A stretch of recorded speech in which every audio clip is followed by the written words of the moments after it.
आणि आता सविस्तर बातमीपत्र। राज्याच्या वाहतुकीचा भार आपल्या खांद्यावर वाहणाऱ्या एसटी कर्मचाऱ्यांच्या पगाराची चिंता आता मिटलेली आहे, कारण राज्य सरकारने तो भार आपल्या खांद्यावर घेतलाय। एसटी कर्मचाऱ्यांना अर्ध्या पगाराऐवजी आता पूर्ण पगार मिळणार आहे। यासाठी सरकारने 120 कोटी रुपयांची तरतूद केली।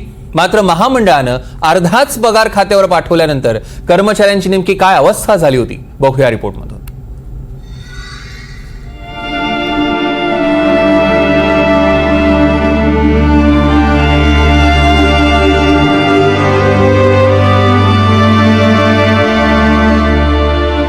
सोलापूरचं बनसोडे कुटुंब।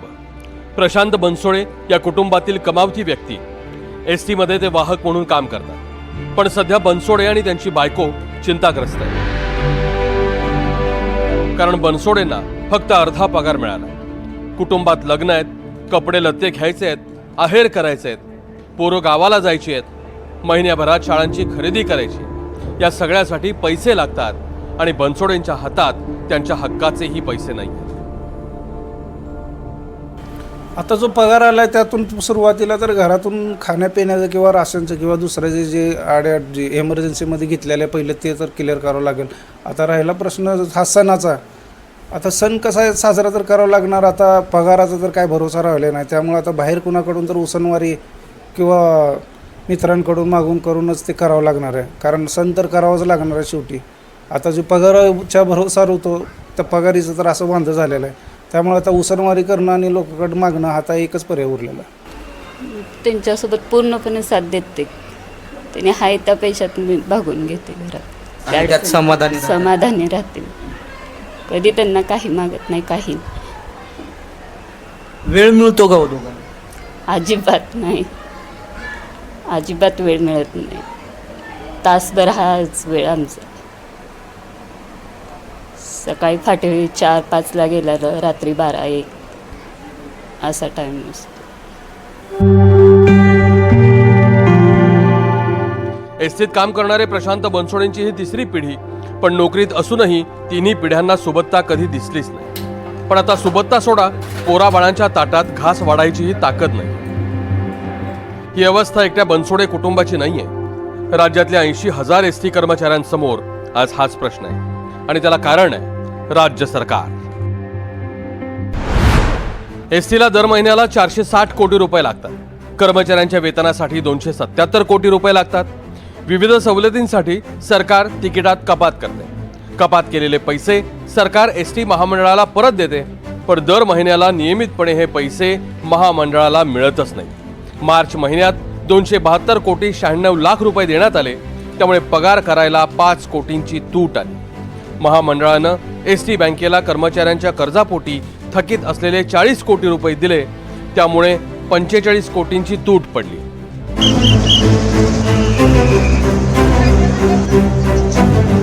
महामंडळाची रोज तिकीट विक्रीच्या माध्यमातून रक्कम येते, पण ती रक्कम डिझेल आणि इतर कामात खर्च होते। इतकी तूट असल्यावर कर्मचाऱ्यांचे पूर्ण पगार देणं महामंडळाला शक्यच नाही। नक्त वेतन द्यायला सुद्धा एस टी महामंडळाकडे पैसे राहिले नाहीत, आणि म्हणून ही नामुष्की महामंडळाकडे आलेली आहे, महामंडळावरती आलेली आहे। आणि एस टीच्या इतिहासात पहिल्यांदा असं घडलं आहे की नक्त वेतनाच्या 56% वेतन द्यावं लागलं। आणि मी तर सांगतो, एकतर एस टी कर्मचाऱ्यांना पगार कमी आहेत, आता त्यांना संसाराचा गाडा चालवणं मुश्किल आहे। कारण मला एक काल कर्मचारी भेटला, त्यांनी मला सांगितलं की साहेब मला 17-18 हजार रुपये पगार येतो, आता त्याच्यात 56% नक्त वेतनाच्या, म्हणजे त्याला त्याच्यातले समजा 8,000-9,000 येईल, तो चालवणं का उपासमार होईल अशी पाळी आली आहे कर्मचाऱ्यांवरती। पण एसटी महामंडळाचं दुखणं हे फक्त मार्च महिन्यापुरतं नाहीये।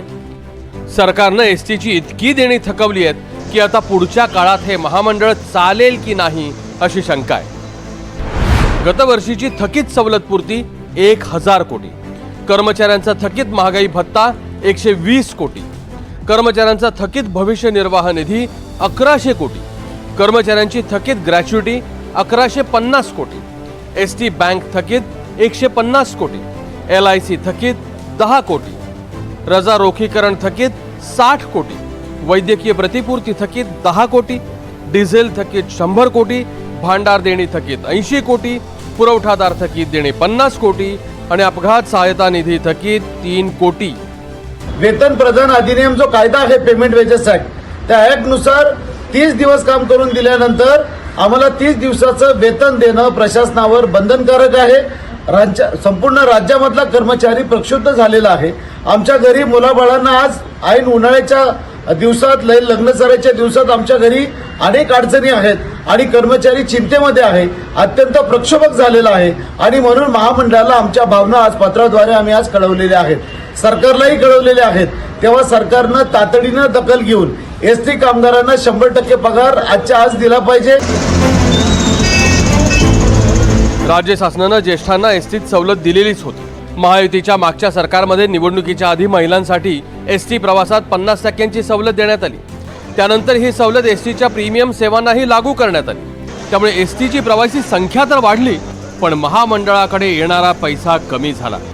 तिकिटाची उर्वरित रक्कम सरकारनं लगेच देणं अपेक्षित असतं, पण सरकारच्याच तिजोरीत आधीच खडखडाट असल्यानं एसटीची देणी थकवली जात आहे. कंडक्टरला आणि ड्रायव्हरला मात्र प्रचंड या उन्हाचे चटके सहन करावे लागतात आणि विशेष रूपानं ह्या सगळ्या गाड्या जुन्या झाल्यामुळे प्रचंड हीट गरम या गाड्या होत्या. अशा वेळेस त्या बिचाऱ्या कर्मचाऱ्यांना 56% पगार देणं म्हणजेच त्यांच्या जखमेवर मीठ चोळणं आहे.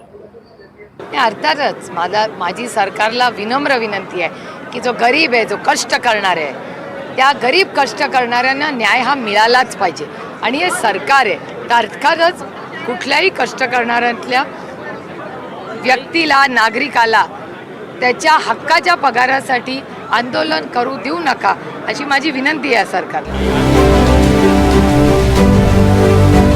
महाराष्ट्राची एसटी सेवा ही देशभरातील सर्वोत्तम सरकारी बस सेवांपैकी एक आहे. एसटीनं नफ्यातच असायला हवं, पण नफा कमवणं हा सार्वजनिक उपक्रमांचा उद्देश नसतो. एसटी ही महाराष्ट्राला जोडणारी जीवनवाहिनी आहे. लाखो मुलांच्या शिक्षणाचा आधार आहे.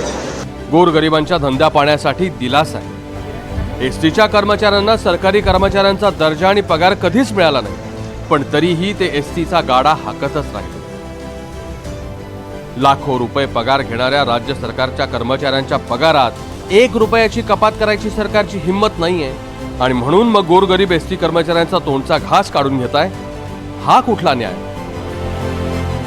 सोलापूरहून सौरभ वाघमारेसह देवेंद्र कोल्हटकर, NDTV मराठी.